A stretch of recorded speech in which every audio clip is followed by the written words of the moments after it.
第4章第4节1，什么是流水线？20世纪初，美国工程师泰勒发明的流水线是管理学界最重要的发明。1913年10月7日，福特汽车创立了汽车装配流水线，使速度提高了8倍，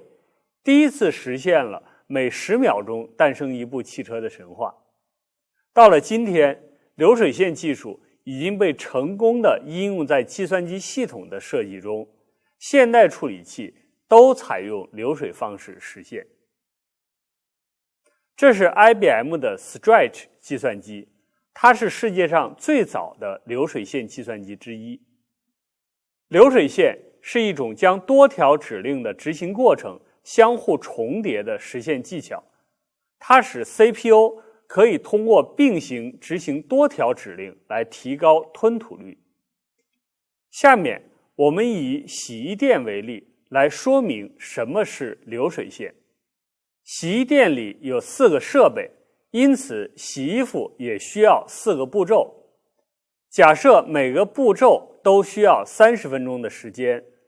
顾客只能按照排队的顺序进入洗衣店，而且洗衣店每次只允许1个顾客进入。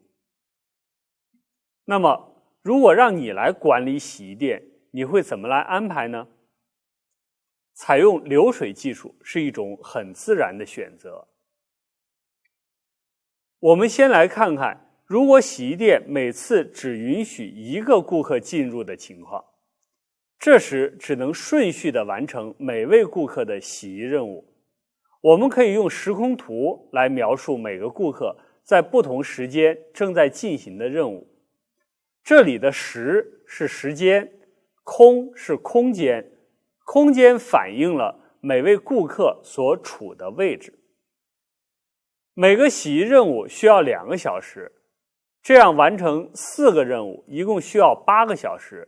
吞吐率是每小时 0.5 个任务。而且在这8个小时里，洗衣房的4个设备都只工作了2个小时，它们的利用率都只有 25%。如果洗衣店允许多个顾客同时进入，同时洗衣，那么服务4个顾客的时间可以大大缩短。左边的时空图描述了这4种情况下4个顾客的洗衣过程。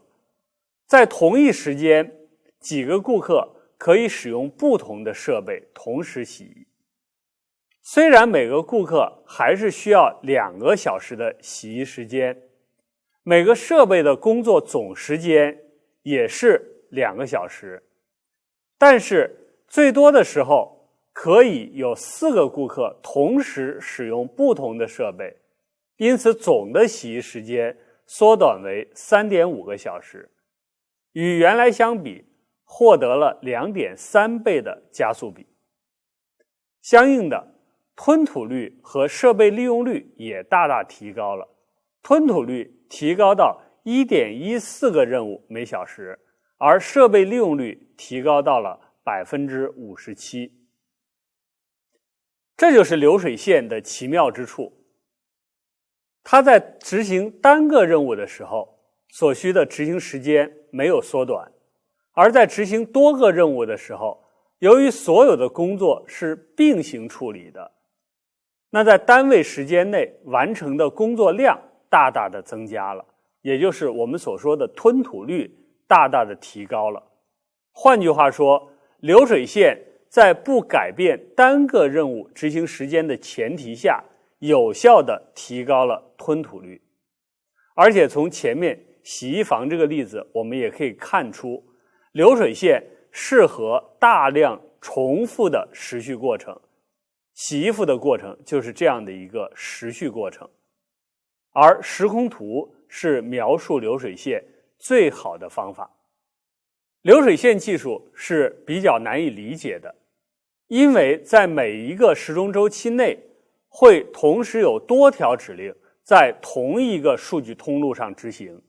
这和我们之前学习过的单周期处理器还有多周期处理器是不一样的。在单周期和多周期处理器中，指令是会独占整个数据通路的。为了帮助我们更好地理解流水线的工作原理，我们可以用2种图形表示方法来描述流水线。下面呢，我们用5条指令，分别是 load、sub、add、load 和 add， 它们的执行过程为例，来介绍一下流水线的这2种图形表示方法。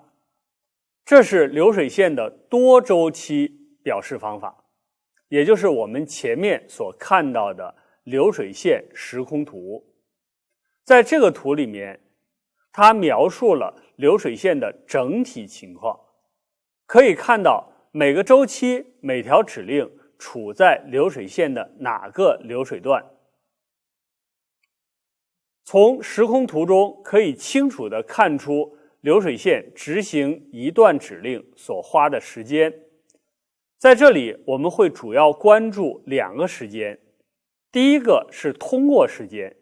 就是从第一条指令进入流水线到它执行结束所需要的时间。很显然，通过时间与流水线中流水段的个数，也就是流水线的级数 m 有关。第2个时间是流水线上执行 n 条指令所需要的总时间。当然，这是在理想情况下的流水线。对一个 m 级的流水线，经过 m 个周期可以得到第一个结果，之后每个周期都可以得到一个结果，因此总的执行时间是 m 加 n 减1。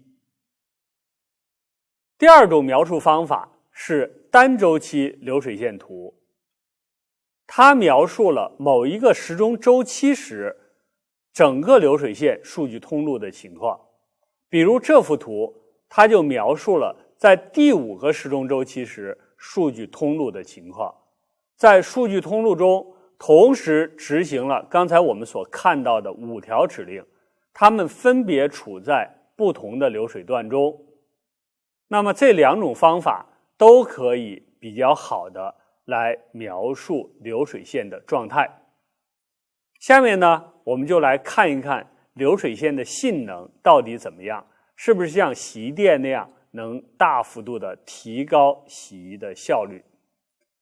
我们来看这个例子，假设以下操作所花的时间为取指令200 ps， 存储器读100 ps，ALU 操作200 ps， 存储器读200 ps， 寄存器写100 ps。 请比较一下单周期处理器与流水线处理器的性能谁高谁低。首先我们来看一下单周期处理器的性能。单周期处理器的每条指令都会在一个时钟周期内完成，而时钟周期时间就是最复杂的那条指令的执行时间，就是这5个操作的时间总和，这里是800 ps。 因此在单周期处理器上执行 n 条指令需要800乘 n ps。 而流水线处理器的性能呢，取决于流水线的时钟周期时间，就是流水线中最长的那个段或者那个操作的时间，在这里呢是200 ps。 那么每条指令的执行时间呢，就是5个操作，每个操作200个 ps， 一共是1个纳秒。按照前面流水线的时空图，我们可以得到在流水线上执行 n 条指令所需要的时间呢，是4加 n 乘以每个流水段的时间，就是200个 ps。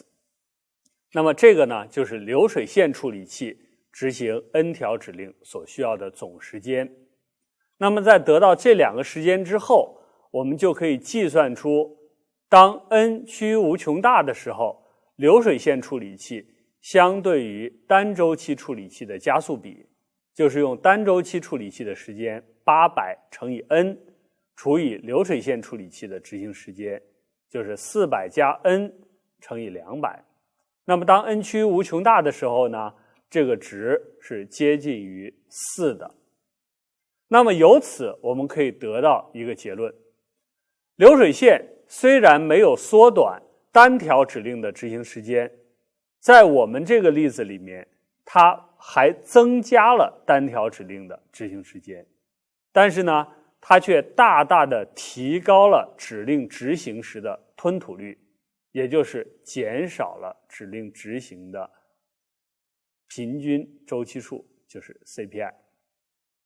那么既然流水线能够带来性能的提升，那么它究竟适合于哪种指令集呢？换句话说，就是具有什么特征的指令集适合以流水的方式执行呢？一般说来，这些指令集呢，应该有这样的一些特点，比如指令长度尽可能的一致，这样可以简化取指令和指令译码的相关操作。第二，指令的格式要比较简单，指令格式类型要比较少，并且原寄存器的位置相同，这有利于在不知道指令类型的时候就取操作数。第三，只有 load、store 指令才能仿存，这有利于减少操作步骤，使得流水线更加的规整。